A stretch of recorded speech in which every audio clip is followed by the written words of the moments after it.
अस्सलाम वालेकुम स्टूडेंट्स, उम्मीद करता हूँ आप सब खैरियत से होंगे। तो अब हम पढ़ेंगे अलाइड एंगल्स। तो अलाइड एंगल्स क्या होते हैं, चैप्टर 10 है जिसके अंदर हमारा टॉपिक है अलाइड एंगल्स। तो देखिए इसके अंदर हम थोड़ा सा प्रीवियस नॉलेज जो है वो रिवाइज करते हैं। तो हमारे पास कोरेशो क्या होती हैं, कोरेशोज। तो कोरेशोज क्या होती हैं, साइन की कोरेशो होती है हमारे पास कोसाइन, और कोसाइन की कोरेशो क्या होती है, साइन। ठीक है जी। सीकेंट की कोरेशो होती है हमारे पास कोसिकेंट, और कोसिकेंट की जो कोरेशो होती है वो सीकेंट होती है।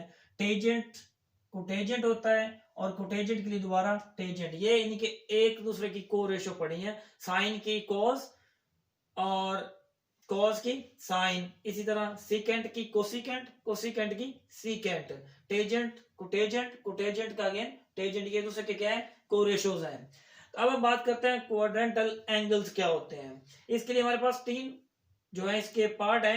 Generator n pi by two, n multiple of pi by two, यानी कि 90 का मल्टीपल जो n है वो हम बाद में बताएंगे। n हमारे पास क्या है, n हमारे पास इनफैक्ट क्या है, इंटीजर है। तो n हम इसको लिख सकते हैं, ये जो हमारे पास पड़ा है n multiple of pi by two. Pi by two भी क्या होता है, 90 डिग्री होता है। हम इस फॉर्म में लिख लें या इस फॉर्म में, कोई इतराज नहीं है। यानी कि हमारे पास n क्या है, इंटीजर है जो कि मल्टीपल ऑफ 90 या पाई बाई टू। सेकेंड है इसके अंदर, तो n जो है आपके पास क्या है, इवन है। n हमारे पास क्या हो जाए, अगर इवन हो जाए तो एक्सिस होता है, क्या होता है, n इवन हो तो हमारे पास एक्सिस होता है, और अगर n ऑड हो तो y एक्सिस होता है। अब एक्सिस की बात करते हैं तो हमारे पास देखें तो एस ओ एक्स, ये मतलब है साइन जीरो ऑन एक्सिस। जब आपके पास n जो है मल्टीपल ऑफ 90, मल्टीपल ऑफ 90 अगर इवन आ जाए, मल्टीपल ऑफ 90 n अगर इवन आ जाए तो हमारा एक्सिस के ऊपर एंगल क्या होता है, sine on, sine zero on axis. यानी कि साइन फंक्शन जो है एक्सिस पर जीरो हो जाता है। तो इसका मतलब फंक्शन क्या बनेगा, कोसाइन। तो कोसाइन दो ही वैल्यू देता है अलोंग एक्सिस, राइट साइड पे पॉजिटिव देता है, लेफ्ट साइड पे वो नेगेटिव देता है। अगर हमारे पास n क्या है, ऑड है, अगर n ऑड है तो हमारे पास क्या है, y एक्सिस। y एक्सिस सी ओ वाई कोए, यानी कि cosine is zero on y axis. तो y एक्सिस जो साइन वैल्यू देता है वो क्या देता है, 1 और -1 है। तो अब हमारी तीसरी टाइप है, तो उसके अंदर हमारे पास क्या है, क्वाड्रेंट डिसीजन। क्वाड्रेंट का डिसीजन कैसे करते हैं, देखिए जी। यहां पर आप रिमाइंडर ले लें, 0 1 2 3, ये हमारे क्या है, 0 1 2 3 रिमाइंडर। ये जब हमारे पास बहुत बड़ा एंगल आ जाता है तो हम उसको चेक करने के लिए कि किस कोऑर्डिनेट में है, आया कि उसका साइन क्या है, कौन सा फंक्शन किस में पॉजिटिव है और किस में नेगेटिव है, और उसके साथ नेगेटिव साइन आएगा या पॉजिटिव आएगा, तो हम इसके रिमाइंडर की मदद से बता सकते हैं 0 1 2 3। ठीक है जी। और ये हमारा n होगा, n हम n पर 4 को डिवाइड करेंगे तो हमारा रिमाइंडर आएगा, और ये रिमाइंडर हमें बता देगा कि हमारा कौन सा कोऑर्डिनेट है। तो हम यहां लिख सकते हैं a s t c। आप इसके लिए इस्तेमाल कर सकते हैं all students taking class, all students taking class after school to college. ठीक है जी। इस तरह आपको जो आसानी से याद रह सके आप रख सकते हैं, all students taking class after school to college. ये फर्स्ट कोऑर्डिनेट है, ये सेकंड, थर्ड एंड फोर्थ है। यहाँ पर ऑल फंक्शन पॉजिटिव होते हैं, कौन से फंक्शन, ट्रिग्नोमेट्रिक फंक्शंस। यहाँ पर साइन और उसका रेसिप्रोकल कोसिकेंट क्या होता है, पॉजिटिव होता है, बाकी तमाम नेगेटिव होते हैं। टेजेंट कोटेजेंट यहाँ पर पॉजिटिव होता है, बाकी तमाम फंक्शंस नेगेटिव होते हैं। कोसाइन एंड इसका रेसिप्रोकल क्या होता है, कोस एंड सीकेंट, वो पॉजिटिव होते हैं, बाकी तमाम नेगेटिव होते हैं। हम डिसीजन लेंगे, उसके बाद हम चलते हैं fundamental law of trigonometry. For all alpha beta belong, और आर क्या है हमारे पास, रियल नंबर्स हैं। आर हमारे पास क्या है,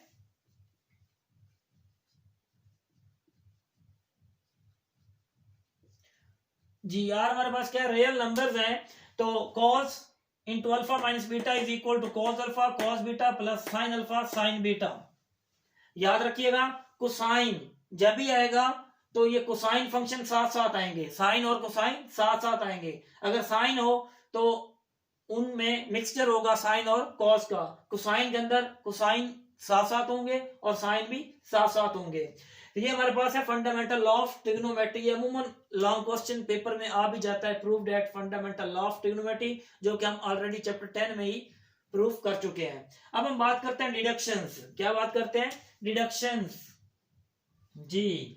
तो डिडक्शन किसकी लेंगे? इसी फंडामेंटल लॉ ऑफ ट्रिग्नोमेट्री की डिडक्शन लेते हैं। तो फर्स्ट क्या है हमारे पास? कॉस जी। यहां पर अगर माइनस है तो आप प्लस की ले लेते हैं, plus cos alpha cos beta sine alpha sine beta, plus आ रहा है तो यहां क्या आएगा? माइनस आएगा। दोबारा सुन लें, अगर फंडामेंटल लॉ ऑफ ट्रिग्नोमेट्री में माइनस प्लस है, अगर हम प्लस ले लें यहां माइनस आता है। इसी तरह हमारे पास नेक्स्ट है साइन अल्फा प्लस बीटा, तो क्या बन जाएगा? आपको बता चुके कोसाइन के अंदर दोनों साइन साथ साथ आते हैं। साइन के अंदर क्या होता है कि सेम फंक्शन नहीं आते, तो sine alpha cos beta cos alpha sine beta, तो यहां पर क्या आएगा? प्लस आएगा। ये आपके पास है साइन के अंदर सेम आता है, साइन फंक्शन के अंदर जो सिंबल होता है पॉजिटिव या नेगेटिव वो सेम आता है। अगर हम इसी के अंदर यहां लगा लेते हैं नेगेटिव, तो यहां पर भी क्या आएगा? नेगेटिव आएगा, बाकी ये सेम रहेगा। अब अगर देखें तो हम इसी में मजीद जो है चेक करते हैं कि हमारा को रेशो कैसे, कब और हम कैसे लिख सकते हैं। तो पुट अल्फा, इन्हीं के अंदर आप क्या करेंगे? साइन कॉस टेंजेंट, तो हम इन्हीं के अंदर अगर अल्फा को रिप्लेस करते हैं, यानी कि हमारे पास अल्फा क्या आ रहा है? ये अल्फा जो है इसको रिप्लेस करते हैं। N alpha is equal to n multiple of pi by 2। N क्या है हमारे पास? इंटीजर है, एन बिलोंग्स टू जी जो कि इंटीजर है। तो हम दो कंडीशन लेंगे, for n for even n for odd n, कि एन जो है वो इवन है या ऑड है। अगर इवन है तो क्या होगा, अगर ऑड है तो क्या होगा। हम फंक्शन कब उसकी को रेशो लिखते हैं और कब फंक्शन सेम लिखते हैं वो हम आपको इस टॉपिक में बताएंगे। तो देखिए हम साइन लेते हैं, साइन के अंदर अल्फा की जगह क्या पुट कर रहे हैं? तो अल्फा की जगह आप पुट कर दें n multiple of pi by 2, जहां पर अल्फा आएगा वहां पर पुट कर दें अल्फा की जगह n multiple of pi by 2। ठीक है जी। तो प्लस बीटा, अभी हम डिसीजन नहीं ले रहे प्लस माइनस कब आएगा कब नहीं आएगा, हम अभी लिख रहे हैं। वो प्लस माइनस जो है क्या वो प्लस आता है या माइनस आता है, वो हमें coordinate decision from this all students taking class, कौन सा फंक्शन कहाँ पॉजिटिव कहाँ नेगेटिव, वो हम इसको देख के बताएंगे कि यहाँ पॉजिटिव लगाना है या नेगेटिव लगाना है। अभी हम जस्ट दोनों लिखेंगे, पॉजिटिव भी नेगेटिव भी। तो देखें हमारे पास इवन है, एन क्या है? इवन। पहले मैं आपको ये बता देता हूं कि हमारे पास N pi by 2 plus beta sine negative में, कॉस पॉजिटिव में, कॉस नेगेटिव में, टेंजेंट पॉजिटिव टेंजेंट नेगेटिव। अब देखना ये है कि हमारे पास फंक्शन कौन से आएंगे। इवन के अंदर याद रखिएगा, देख ले आपके पास फंक्शन साइन सेम आ रहा है, फंक्शन साइन सेम आ रहा है, कॉस सेम आ रहा है, इसी तरह कॉस भी सेम, टेंजेंट टेंजेंट। इसका मतलब ये हुआ कि हमारे पास अगर n इवन है मल्टीपल ऑफ 90 या मल्टीपल ऑफ पाई बाई 2, अगर वो इवन है तो क्या होगा? इवन है तो हमारे पास जो ये कोरेशंस पड़ी हैं वो सेम आती हैं, और अगर हमारे पास n जो है अगर वो ऑड है तो कोरेशो चेंज होती हैं। तो इसलिए इवन था तो कोरेशो सेम आएंगी। तो प्लस माइनस इसलिए लगा रहे हैं साथ क्योंकि हमें अभी ये नहीं पता कि हमारे पास जो एंगल बीटा है ये एक तो एक्यूट एंगल है, दूसरा ये कि ये बीटा मसलन एन हमारे पास इवन है, कितना है, किस कोऑर्डिनेट में लाइज करता है, क्या उस कोऑर्डिनेट के अंदर साइन पॉजिटिव है या नेगेटिव है, अभी हमें नहीं पता, हम जनरल फॉर्म में बता रहे हैं, लिहाजा ये प्लस माइनस साथ लगाना पड़ेगा। अब हम बात करते हैं अगर हमारे पास एन क्या है? ऑड है। अगर एन ऑड है तो साइन के लिए कॉस, साइन के लिए कॉस, कॉस के लिए साइन, कॉस के लिए साइन, तो देख सकते हैं कोरेशियोज आपकी चेंज हो रही हैं। तो इसी तरह टेजेंट के लिए कोटेजेंट, अगेन टेजेंट के लिए कोटेजेंट। तो देखिए साइन का कॉस आएगा कब, जब हमारे पास ये एन जो है क्या होगा, ये एन हमारे पास अगर ऑड है तो फंक्शन कोरेशियो आएगा, साइन का cos, sine cos, cos cos sine, again cos sine.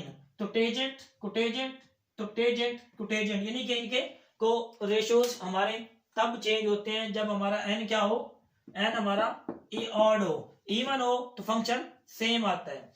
अब हम बात करते हैं इसी के अंदर जो हमारा n pi by 2 plus beta implies beta, यानी कि n pi by 2 implies B. तो ये जो बीटा है, बीटा अगर हमारा एक्यूट है, क्या है जी, हमारा एक्यूट एंगल है।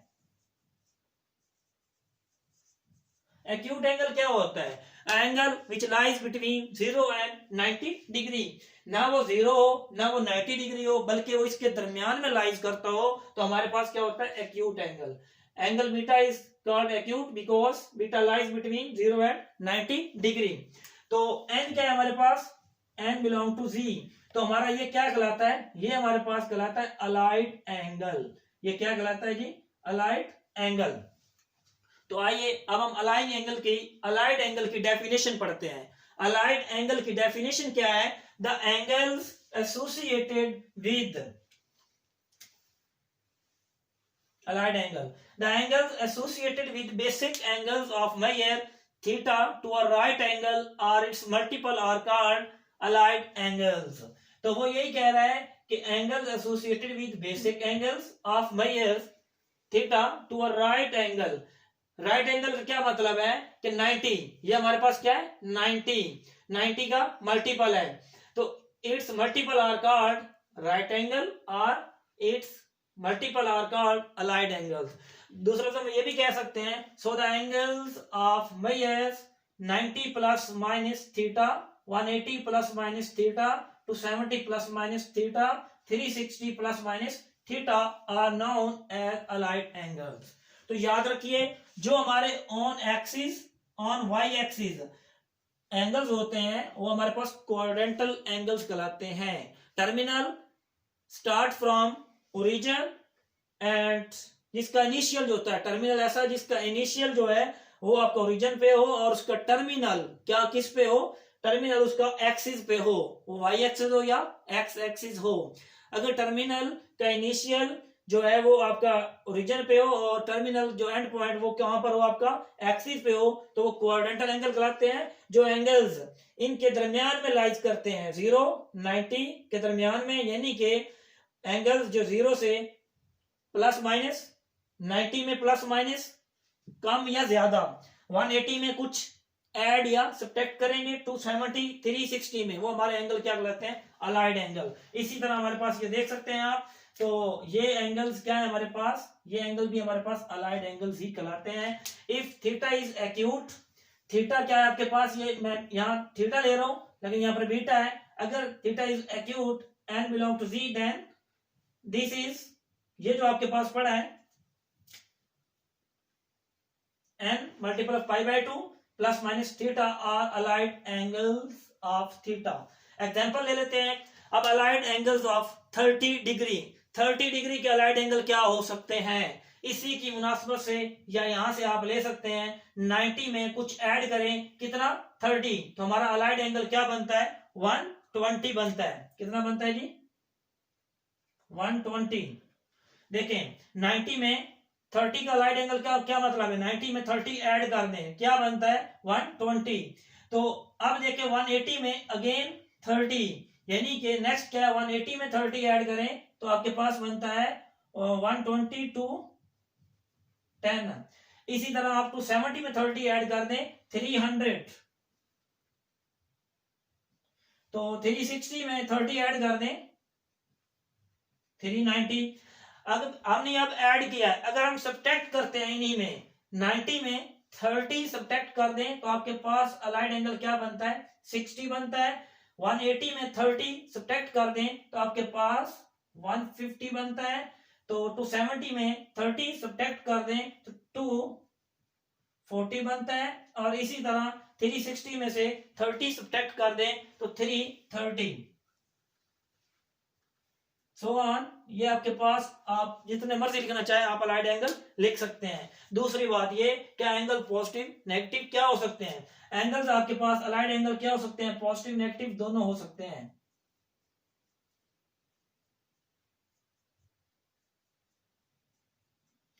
तो अलाइड एंगल की उम्मीद करता हूं आपको समझ आ गई होगी। तो दोबारा याद रखिएगा अलाइड एंगल वो होते हैं, कुछ एंगल्स क्वाड्रेंटल होते हैं जैसे कि 90, 180, 270, 360, ये हमारे क्या होते हैं क्वाड्रेंटल एंगल होते हैं। जो इनके दरमियान में लाइज करते हैं वो हमारे अलाइड एंगल होते हैं। इसलिए आपको अलाइड एंगल को याद रखने के लिए इन फॉर्म को याद रखना जरूरी है। यानी कि 90 में कुछ सब्ट्रैक्ट या ऐड किया जाए तो अलाइड एंगल, 180 में भी, 270 में, 360 में सेम एज इट। और ये वाला फार्मूला याद रखिएगा n multiple of pi by 2 plus minus theta are allied angles of theta. और इसके लिए मैंने एक एंगल 30 डिग्री के लिए आपको अलाइड एंगल बता दिए हैं। तो क्या करना है, अलाइड एंगल क्वाड्रेंटल एंगल 90 में कुछ ऐड किया तो 120, अगर गिवन 30 सब्ट्रैक्ट किया तो 60, 180 में 30 ऐड किया 210, सब्ट्रैक्ट किया 150, 270 में 30 ऐड किया 300, सब्ट्रैक्ट किया 240, 360 में 30 ऐड किया 390, 330। ये हमारे पास क्या है, अलाइड एंगल्स ऑफ 30 डिग्री। हम इनको लिख सकते हैं, so these are allied angles of 30 degree. तो इसी तरह हम बाकी एंगल्स के लिए भी अलाइड एंगल्स मालूम कर सकते हैं। अल्लाह हाफिज। आज का लेक्चर कंप्लीट हुआ।